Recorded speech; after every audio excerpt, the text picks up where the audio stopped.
(2022년 6월 17일) 큐티 말씀입니다. 베드로전서 2장 1절로 10절입니다. 그러므로 모든 악독과 모든 기만과 외식과 시기와 모든 비방하는 말을 버리고 갓난 아기들같이 순전하고 신령한 젖을 사모하라. 이는 그로 말미암아 너희로 구원에 이르도록 자라게 하려 함이라. 너희가 주의 인자하심을 맛보았으면 그리하라. 사람에게는 버림바가 되었으나 하나님께는 택하심을 입은 보배로운 산돌이신 예수께 나아가 너희도 산돌같이 신령한 집으로 세워지고 예수 그리스도로 말미암아 하나님이 기쁘게 받으실 신령한 제사를 드릴 거룩한 제사장이 될지니라.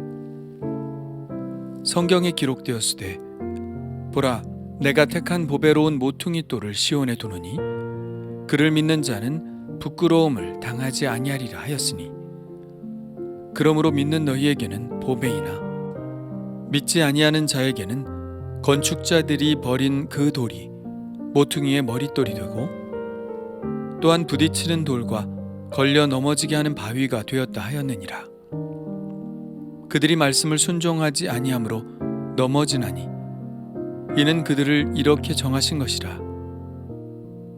그러나 너희는 택하신 족속이요 왕 같은 제사장들이요 거룩한 나라요 그의 소유가 된 백성이니 이는 너희를 어두운 데서 불러내어 그의 기이한 빛에 들어가게 하신 이의 아름다운 덕을 선포하게 하려 하심이라.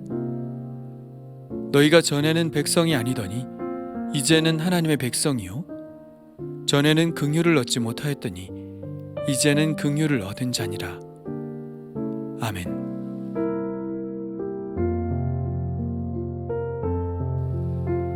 우리가 주님의 인자하심을 맛본 이상 우리는 뒤로 돌아갈 수 없습니다. 우리는 악독으로 돌아갈 수 없습니다. 우리는 기만적으로 살 수 없습니다.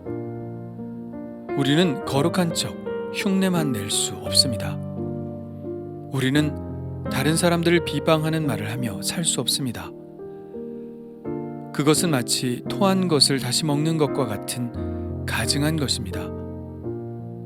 대신 우리는 갓난 아기들같이 순전하고 신령한 젖을 사모해야 합니다. 왜냐하면 우리는 계속해서 구원에 이르도록 자라나야 하기 때문이죠. 순전하고 신령한 젖이란 하나님의 말씀을 의미합니다. 신령한이란 단어는 그리스어로 말씀에 상응하는, 말씀에 일치하는 이라는 의미를 가지고 있으므로 당시 독자들에게 순전하고 신령한 젖이 하나님의 말씀을 의미한다는 것은 쉽게 이해될 수 있었죠. 우리를 옛생활로 돌아가지 않도록 지켜주는 것은 무엇일까요? 그것은 살아있는 하나님의 말씀이 우리 마음속에서 불타오르도록 하는 것입니다. 말씀이 화염검처럼 우리 안에 불타오를 때 우리는 옛날의 삶으로 돌아가지 않고 계속해서 앞으로 전진할 수 있습니다. 앞으로 전진한다는 것은 오늘 말씀에 나온 것처럼 구원에 이르도록 자라는 것입니다. 이 말씀에서 의아해할 수도 있습니다. 이미 구원은 받았는데 구원에 이르도록 자라난다니, 그렇다면 우리는 아직 구원을 받지 못했다는 말인가 하는 의문이 있을 수 있죠. 그러나 우리는 구원의 두 가지 차원이 있다는 사실을 알아야 합니다. 첫째는 예수 그리스도의 피로 죄사함을 받아 하나님의 자녀가 되는 순간에 이루어지는 구원입니다. 그러나 두 번째 차원의 구원이 있죠. 그것은 우리가 받은 구원을 계속해서 지켜나가 최종적인 하나님의 나라에 이르는 것입니다. 우리는 이것을 흔히 받은 구원과 대비해서 이루는 구원이라고 합니다. 그리스도인으로서 성숙하게 자라나는 것을 말하고 끝까지 믿음을 지켜 인내하는 삶을 말합니다. 우리가 구원을 받았다면 우리는 지금 두 번째 구원인 이루는 구원의 과정에 있는 사람들입니다. 그런 우리에게 필요한 것은 매일 신령한 젖, 곧 하나님의 말씀을 사모하여 그 말씀이 나를 지키도록 하고 그 말씀이 나를 성장시키도록 하는 것입니다. 이것은 매일 나의 능동적인 노력의 결과로 이루어지죠. 내가 시간을 내고 내가 말씀을 묵상하지 않으면 가능하지 않은 일입니다.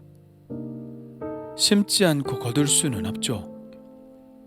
무엇이든지 저절로 되는 법은 없습니다. 잡초는 가만히 있어도 자라나지만 좋은 열매를 맺으려면 가만히 있어서는 안 됩니다. 밭을 갈고 씨를 뿌리고 잡초를 뽑아주고 물을 주고 정성으로 키워야 합니다. 그래야 좋은 열매를 거둘 수 있죠. 그러나 그렇다고 해서 이러한 과정이 우리의 의지만으로 된다고 이야기하는 것은 아닙니다. 우리가 심고 물을 주지만 결국 은혜로 자라나게 하시는 분은 하나님이시니까요. 그래서 우리는 우리의 성장의 과정 속에서 늘 주님을 의지해야 합니다. 우리가 주님을 의지해야 하는 이유는 주님께서 보배로운 산돌이시기 때문이죠. 우리는 그 반석 위에 우리의 믿음의 집을 세워야 하기 때문입니다. 그렇다면 예수님이 산돌이라는 표현은 어떤 의미일까요? 이것은 갑자기 튀어나온 단어가 아닙니다. 구약 성경에 이미 예언된 메시아의 상징이죠. 오늘 말씀 6절과 7절과 8절은 구약 성경에 나오는 돌의 의미를 설명하고 있습니다. 6절은 이사야의 말씀으로서 그리스도가 보배로운 모퉁이 돌이 될 것이고 그를 믿는 자는 부끄러움을 당하지 않을 것이라고 말씀합니다. 모퉁이 돌은 그 위에 건물이 세워지는 기초석을 말하죠. 7절도 이사야의 말씀인데 건축자의 버린 돌이 머릿돌이 되었다고 합니다. 이것은 유대인들이 메시아를 거부하였으나 이방인들은 그 돌 위에 믿음의 집을 지을 것이라는 예언이죠. 8절의 말씀은 시편의 말씀으로 유대인들이 그리스도를 거부함으로 그리스도는 오히려 그들에게 걸려 넘어지는 걸림돌이 되었다는 말씀입니다. 그리스도를 믿지 않은 결과 그들이 실족하게 되었다는 말씀이죠. 예수님께서 이렇게 구약 성경에 예언된 바 우리들에게 산돌이 되신 것처럼 성경은 또 우리에게 말씀합니다. 너희도 산돌이 되어야 한다고요. 5절입니다. 너희도 산돌같이 신령한 집으로 세워지고 예수 그리스도로 말미암아 하나님이 기쁘게 받으실 신령한 제사를 드릴 거룩한 제사장이 될지니라. 사실 구약 성경에 나오는 돌의 의미는 기초석이라는 의미에만 국한되었습니다. 그러나 오늘 말씀에서는 산돌이라고 합니다. 산돌이란 어떤 의미일까요? 가만히 멈춰서 있지 않고 계속해서 성장하는 돌이라는 의미입니다. 오늘 5절에 산돌같이 신령한 집으로 세워지고 라는 표현이 바로 그것이죠. 우리는 계속해서 세워지는 과정 속에 있는 것입니다. 우리가 그리스도의 몸의 지체가 되어 계속해서 성장하면 그리스도의 몸인 교회도 계속해서 성장하는 것이죠. 에베소서의 말씀은 좀 더 명확하게 이 사실을 우리에게 알려주고 있습니다. 너희는 사도들과 선지자들의 터 위에 세우심을 입은 자라. 그리스도 예수께서 친히 모퉁이 돌이 되셨느니라.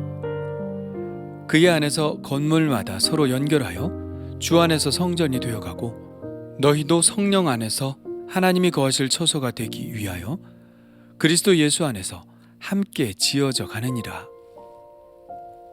여기에서 성전이 되어 간다는 표현과 처소가 되기 위하여라는 표현, 그리고 함께 지어져 간다는 표현은 모두 과정을 이야기하고 있습니다. 자라난다는 것이죠.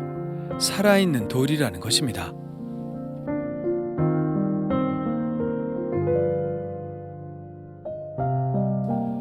그렇다면 무엇에 있어서 자라난다는 것일까요? 5절에서는 신령한 제사라는 말이 나오는데요. 신령한 제사란 로마서에서 나온 산제사, 곧 영적 예배와 같은 말입니다. 삶에서의 성장을 말하는 것이죠. 1장에서 강조하고 있듯이 그것은 믿음의 순종, 곧 사욕을 버리고 하나님의 거룩하심을 따라 거룩한 삶을 살아가며 형제를 사랑하는 것입니다. 그것이 바로 신령한 제사이고 우리는 그런 제사를 직접 수행할 제사장이 되어야 하죠. 제사장은 백성과는 다릅니다. 백성들은 자신의 제사를 의탁하는 사람입니다. 그러나 제사장은 직접 그 위탁을 받아 그 일을 수행해야 하는 사람이죠. 우리는 우리 영혼의 제사를 누구에게 위탁하는 사람이 아닙니다. 이런 영적 제사를 직접 수행해야 하는 사람들입니다. 하나님의 거룩하심과 같이 거룩한 삶을 살아야 하는 사람들이고 하나님을 경외함으로 형제를 사랑하는 일을 직접 해야 하는 사람들입니다. 그래서 하나님은 우리에게 이렇게 말씀하십니다. 그러나 너희는 택하신 족속이요 왕같은 제사장들이요 거룩한 나라요 그의 소유가 된 백성이니 이는 너희를 어두운 데서 불러내어 그의 기이한 빛에 들어가게 하신 이의 아름다운 덕을 선포하게 하려 하심이라. 예, 우리는 모두 어두운 데 있었던 사람들입니다. 전에는 백성이 아니었죠. 긍휼을 얻지 못한 자들이었습니다. 그러나 이제는 하나님의 백성이 되었고 긍휼을 얻은 자가 되었으며 거기에서 그치지 않고 더 나아가 왕같은 제사장이 되었습니다. 이것은 갑자기 일어난 일이 아닙니다. 하나님이 수백 년 전부터 말씀해오던 일이 이제 일어난 것이죠. 호세아는 이렇게 예언했습니다. 내가 나를 위하여 그를 이 땅에 심고 긍휼히 여김을 받지 못하던 자를 긍휼히 여기며 내 백성 아니었던 자에게 향하여 이르기를 너는 내 백성이라 하리니 그들은 이르기를 주는 내 하나님이시라 하리라 하시니라. 하나님이 예언대로 이 일을 이루신 것입니다. 이제 더 이상 우리는 세상에 속하여 있지 않습니다. 하나님이 택하셔서 하나님의 소유가 된 하나님의 백성이 되었죠. 예수 그리스도께서 그렇게 하셨습니다. 그리고 친히 우리의 믿음의 삶의 기초가 되어주셨습니다. 그러니 이제 사랑의 삶을 실천하고 거룩한 삶을 살아감으로 계속해서 믿음 가운데 성장해야 합니다. 우리가 그렇게 성장할 때 중요한 것은 우리를 구속하신 하나님의 그 아름다우신 덕이 세상에 선포된다는 것이죠. 그리스도인들의 삶은 어쨌든 세상 사람들로부터 주목을 받게 되어 있습니다. 사람들은 우리의 변화된 삶을 통하여 하나님을 만나게 될 것입니다. 우리가 여전히 정욕을 따르는 삶을 산다면 세상은 우리를 통해서 하나님을 보지 못하겠죠. 그렇다면 나는 어느 쪽인가요? 나는 나의 삶으로 하나님의 그 아름다우신 사랑을 선포하고 있나요? 사람들은 나의 태도를 보고 과연 하나님께로 나올 수 있을까요? 주님 감사합니다. 다시 옛날로 돌아가지 않게 하옵소서. 악독과 기만과 외식과 시기와 비방하는 말을 버리게 하시고 오직 하나님의 말씀을 사모함으로 산돌이신 그리스도 예수 안에서 계속 자라날 수 있게 하옵소서. 그래서 오직 하나님의 이름만 높아지기를 원합니다. 나를 사랑하시고 구속하시고 아버지가 되어주신 그 사랑을 선포하기를 원합니다. 사랑의 실천으로, 거룩함의 실천으로 계속해서 성장하게 하시고 저의 삶을 통하여 하나님의 아름다운 덕이 세상에 선포되게 하여 주옵소서. 예수님의 이름으로 기도합니다. 아멘.